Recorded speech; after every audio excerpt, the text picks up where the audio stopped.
Hello, Bryan Colter here, evolutionary astrologer, for your horoscope report for the upcoming Sagittarius total lunar eclipse that happens on May 26th. And this is one of the most dramatic events of the year.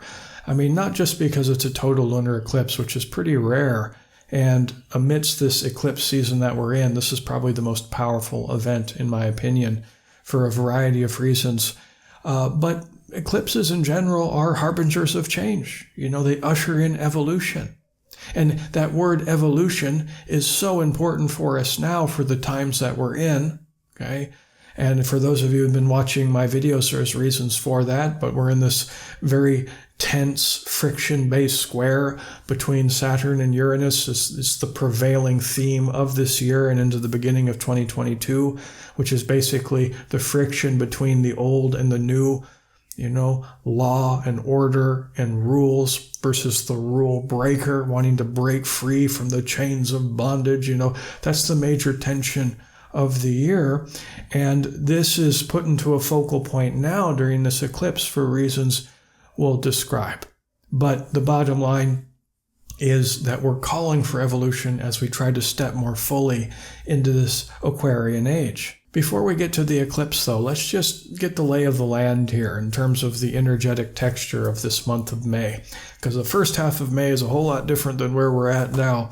And I talked about the first half in the last video I did. It was a lot of Taurus energy as we were wrapping up Taurus season, and that was a little slower.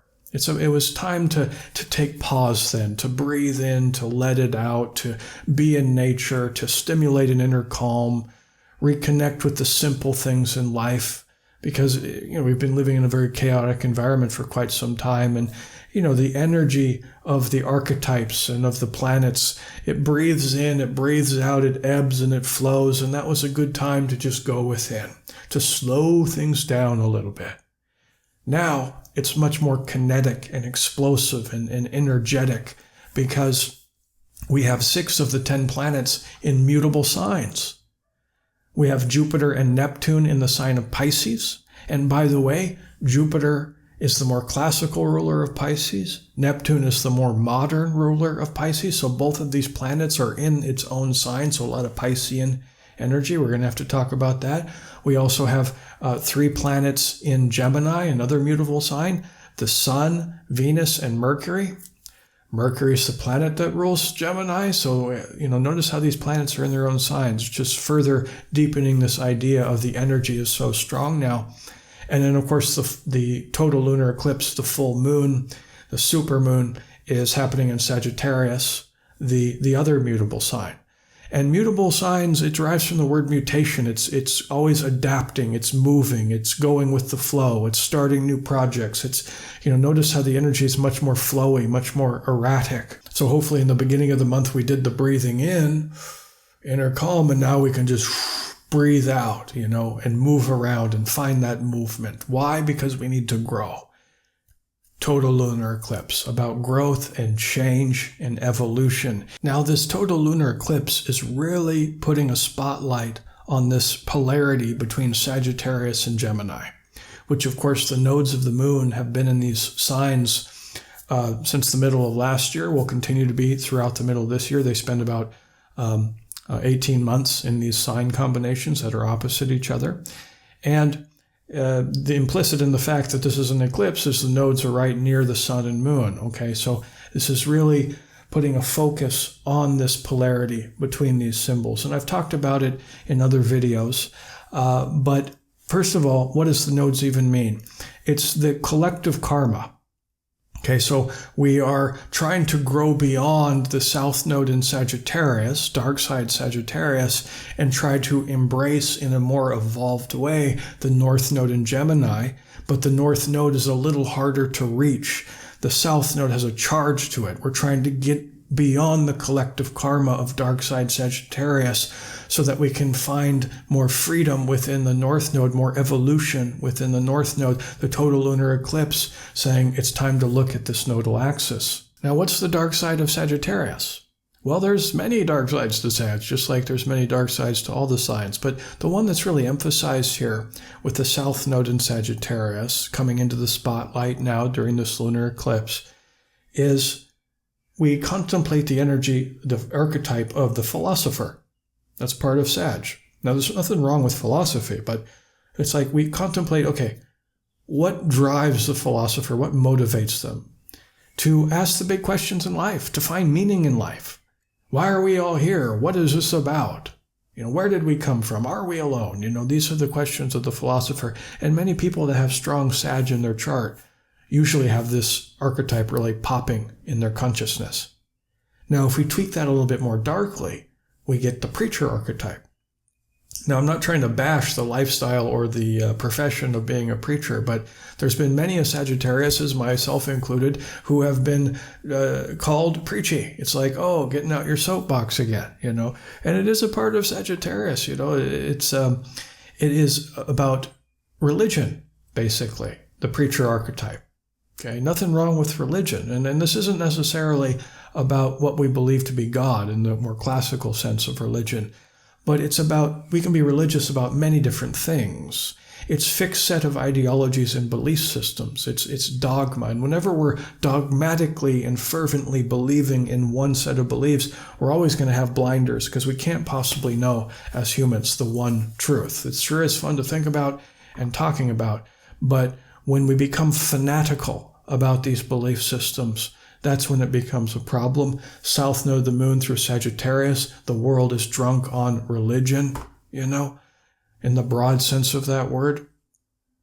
And we're really suffering, as we always have, but this is really coming into dramatic forms of polarity consciousness, where of the illusion of separateness fueled by these fixed set of belief systems, where one team is pitted against another team. I'm right, you're wrong, and it just turns into this temper tantrum of, what we believe to be true. And we're seeing this, so many examples of this, which I don't need to even discuss, okay? But that's the dark side of Sagittarius. We're trying as a collective to grow beyond that, the collective karma, to embrace the north node in Gemini, the higher octave expression of Gemini, which is the sign of information, the sign of truth.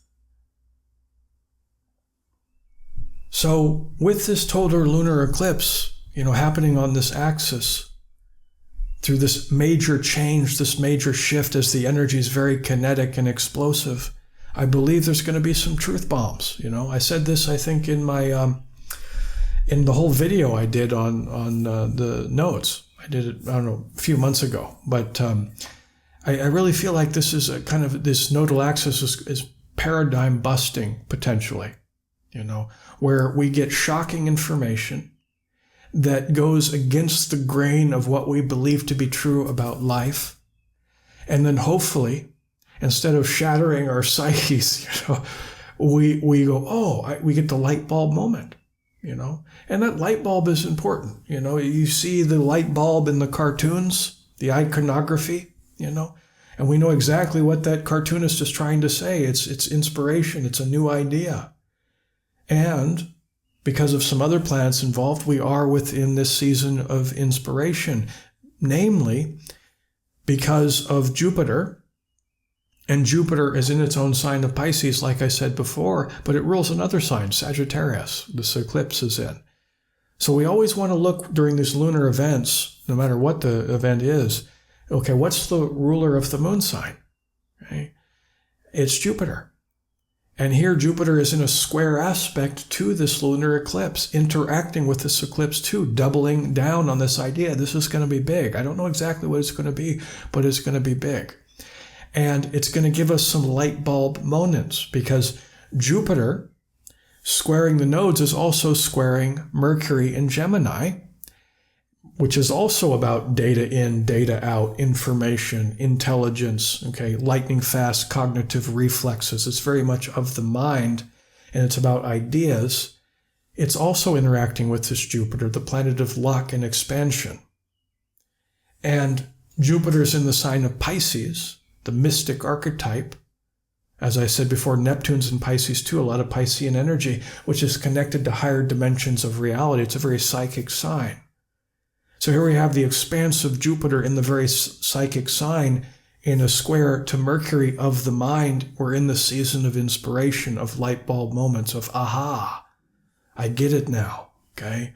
Trying to snap us out of the illusion, or delusion sometimes, but usually illusion of separateness in which we all exist in now as its dogma warfare. Now we circle right back to the beginning. The backdrop of this year and into next year is the Saturn-Uranus square.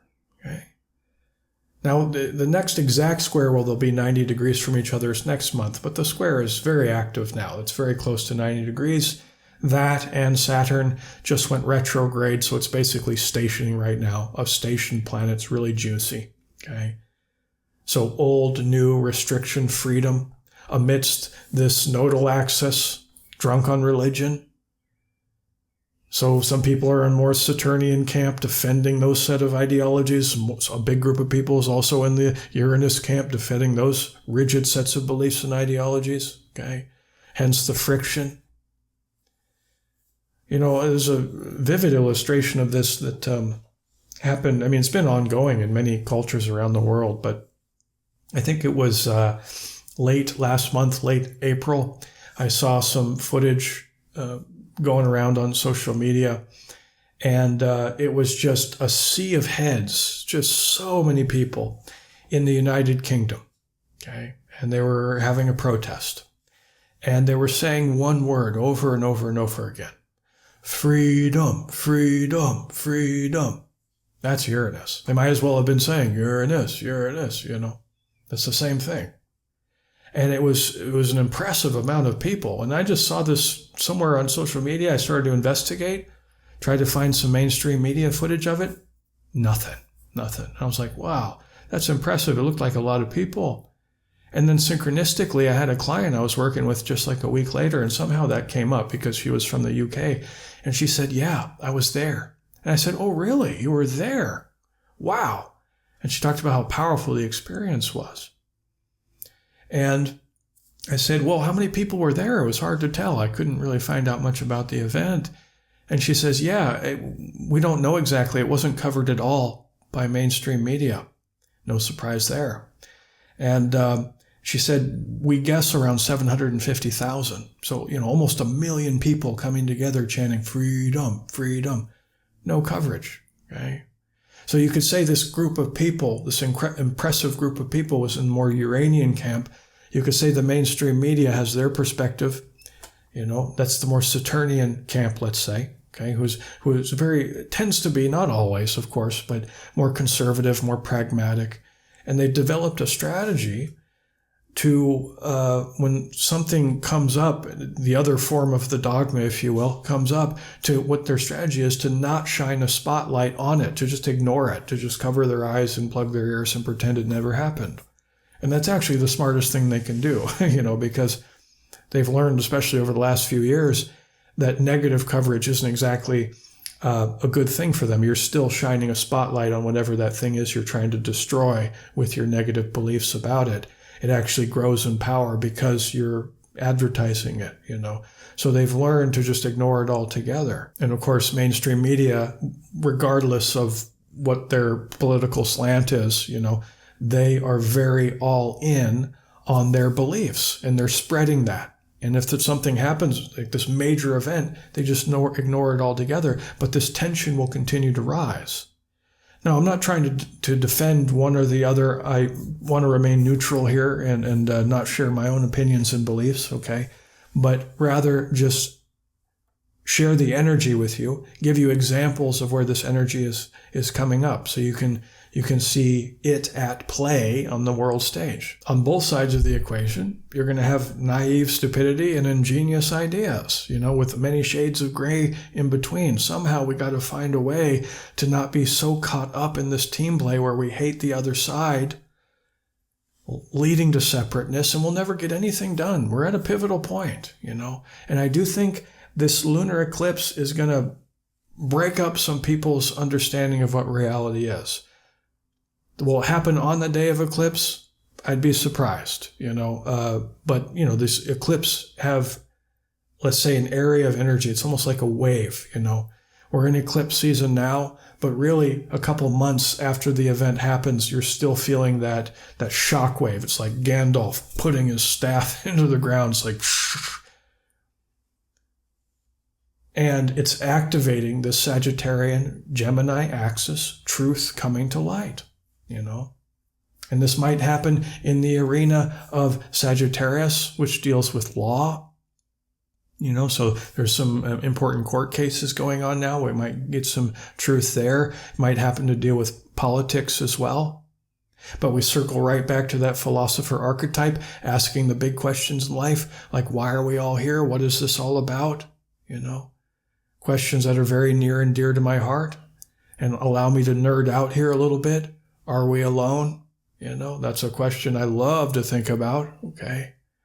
And it's a question that's been coming to really the forefront of public awareness over the last couple of years now, as we've been getting disclosure from, online and mainstream media about the CIA admitting that here's some footage, it's real, we don't know what it is. And it's my own personal viewpoint that a big part of this technological revolution that we're entering into as we hit this Aquarian age might very well be related to UFO technology, okay? And some of you might be rolling your eyes, and that's fine. Again, forgive me for nerding out, but I really hope this happens because, it's like, sometimes you'll hear it's like, oh, you want to travel to stars? How about we fix our own Earth first? And it's like, oh, yeah, I agree 100%, But it's through this UFO tech, I believe, as we start to understand it better,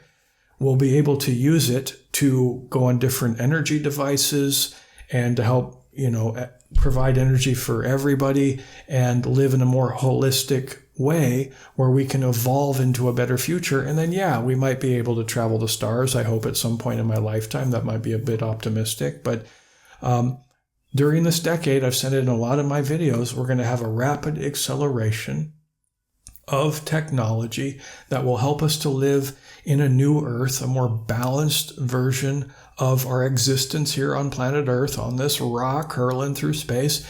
And then, eventually, I believe we'll be able to travel to stars. I'm very excited. That's my hope anyways, And as a Sagittarius, I'm very optimistic. And although it's important to focus on the more positive potentialities for our future, we don't want to be naive about the dark as well. The future's not fixed.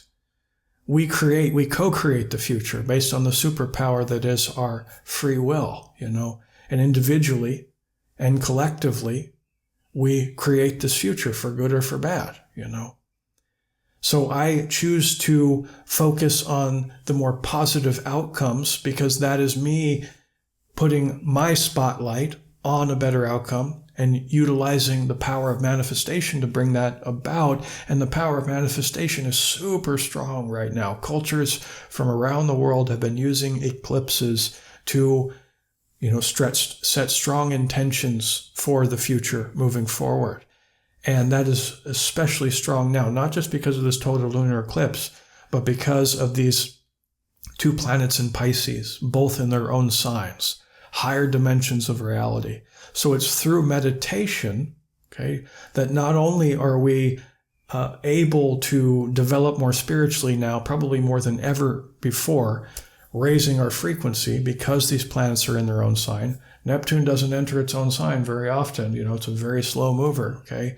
So we have a precious opportunity to raise our consciousness individually and collectively at a greatly accelerated rate so that we can bring about these positive outcomes. And of course, if you've been watching my videos, I'm a big advocate of meditation. So in meditative states, we think about an outcome we'd like to bring forward, okay? And for now, it's tapping into this North Node in Gemini about truth, about perceiving reality more clearly at its very essence. Gemini is about perception, okay?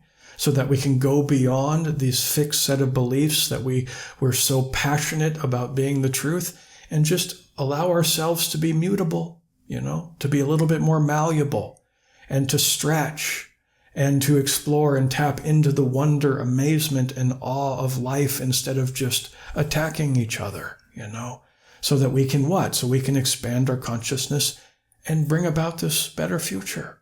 And these are the core evolutionary intentions, with the goal being to expand our consciousness. And now, speaking of meditation, I'm going to share one with you here now. In a very Aquarian fashion, I'm using technology to help you sink into a meditative state. It's called binaural beats, so you definitely want to use headphones while listening to it. But through this meditation, we'll be able to tap into this Geminian jet stream of a clearer perception of reality. Enjoy.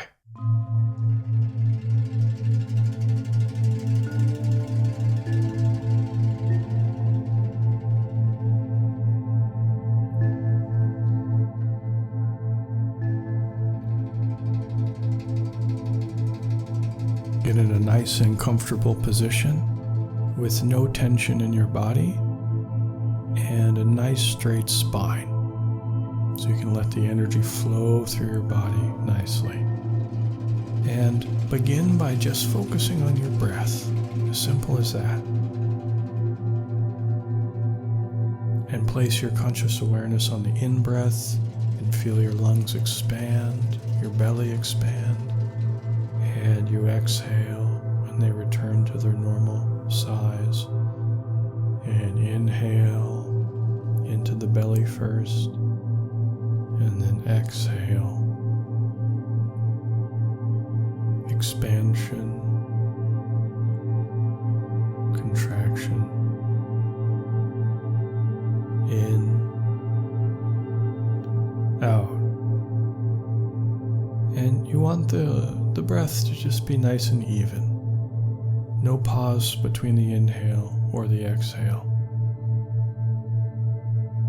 Just fluid, rhythmic, consistent breathing. And you want it to be slow.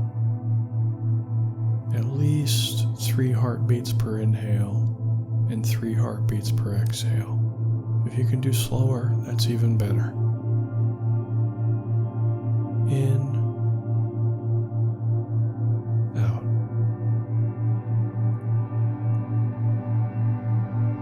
And now I want you to visualize a glowing white ball in your right foot.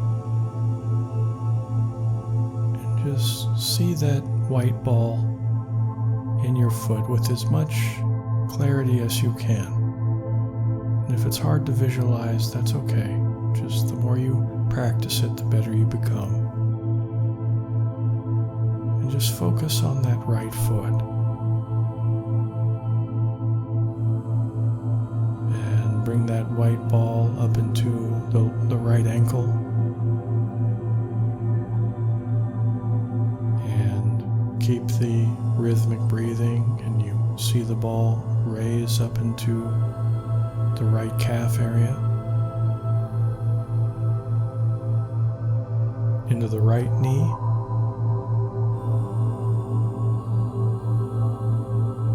now into the right thigh, and the right hip. And then see this glowing white ball expand its color throughout your entire right leg. Beautiful snow white color in and around your right leg. And ask that your right leg just soften and let go and relax and go to sleep.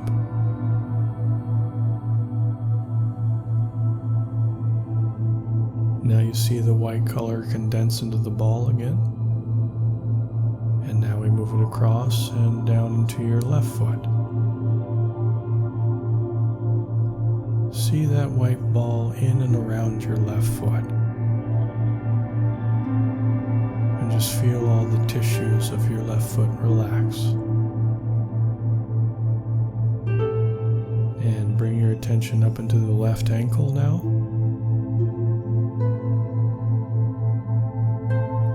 And into the left calf.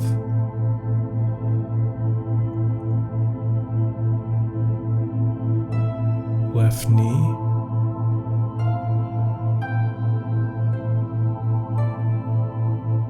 Left thigh.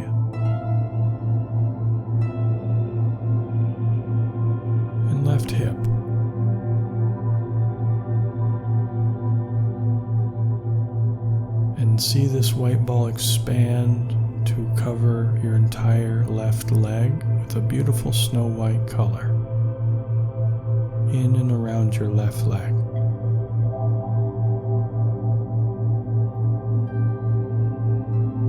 And ask your left leg to just soften, relax, let go, and fall asleep.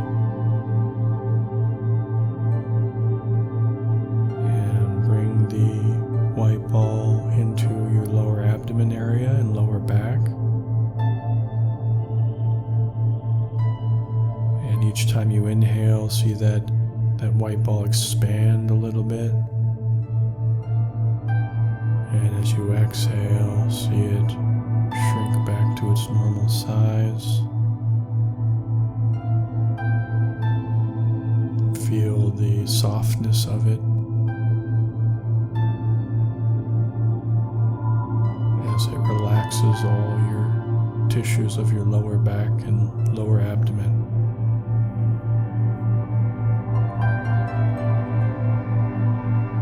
And as you inhale, see the white ball move up into your solar plexus and middle back area, really illuminating the entire trunk of your upper body.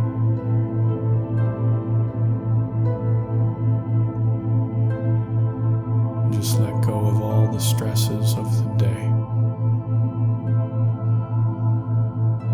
and see it grow brighter as you inhale,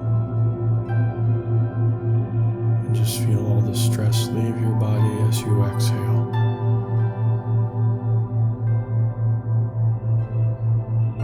In, out. Now breathe in and see the ball go into your upper chest and heart area. And see it illuminate your entire chest.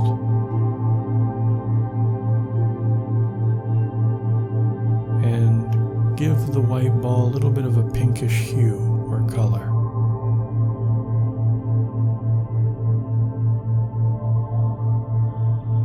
Just feel all your emotions and desires begin to relax.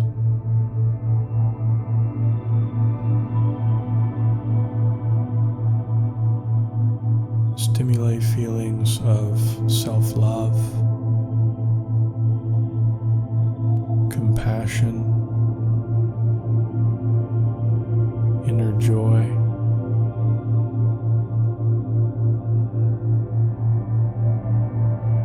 childlike innocence, and each time you inhale, see this pinkish ball grow brighter and brighter.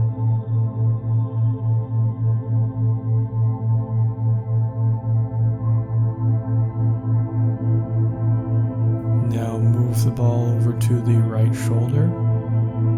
It's white again. And slowly move down into your right bicep and right elbow, right forearm,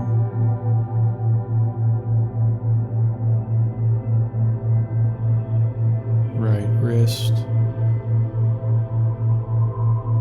right hand.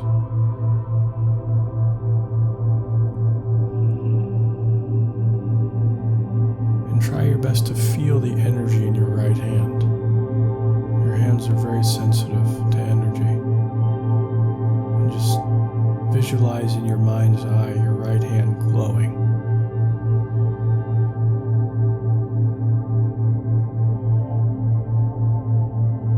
Now see the white ball move up your right arm and across over to your left shoulder and down into the left bicep,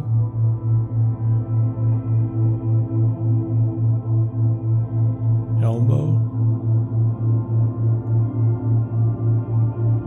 left forearm,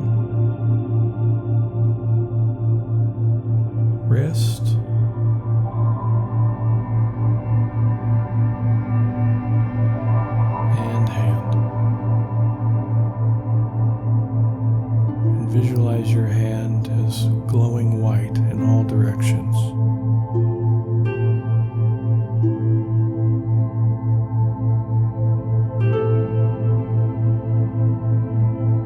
And move the white ball back up your left arm and into the neck area. Many of us hold tension in our neck.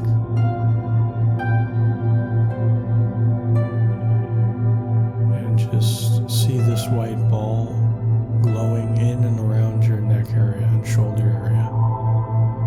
And each time it grows brighter and brighter, it softens the tissues more and more.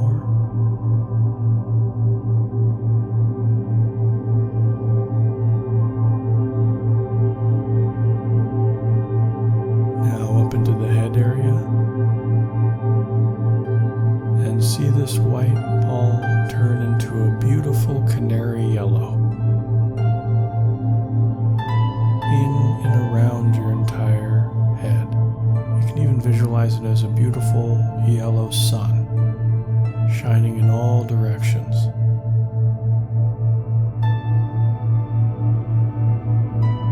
And we're going to try a little exercise here.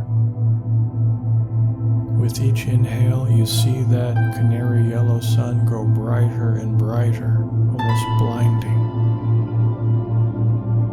And as you exhale, we'll be making a little chanting noise with our throats. If you're not comfortable making this noise, just make the humming sound in your head. But the whole time, I want you to continue to visualize the canary yellow sun. Inhale and see the yellow grow brighter in your head. And exhale, making this noise.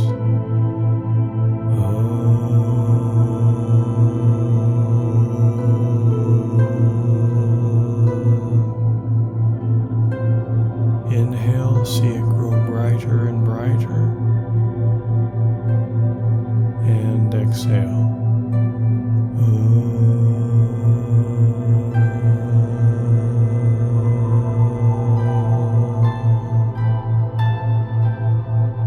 Inhale, brighter. And exhale.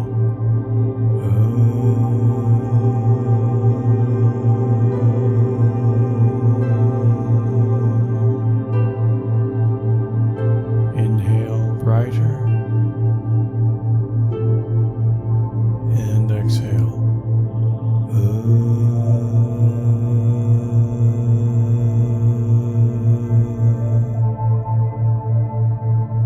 Inhale, brighter. And exhale.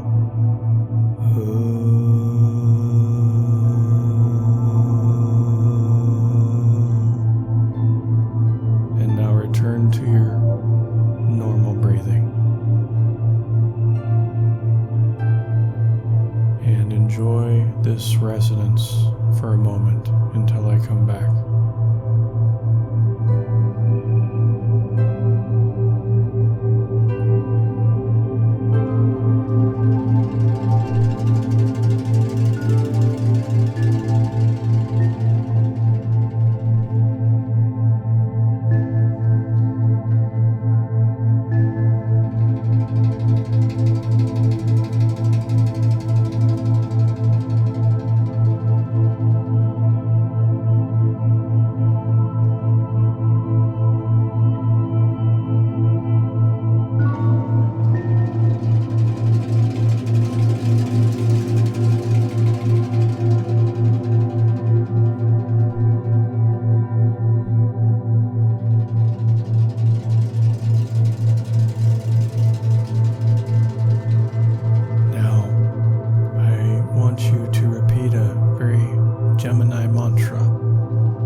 Whatever I believe reality to be, it's more than that.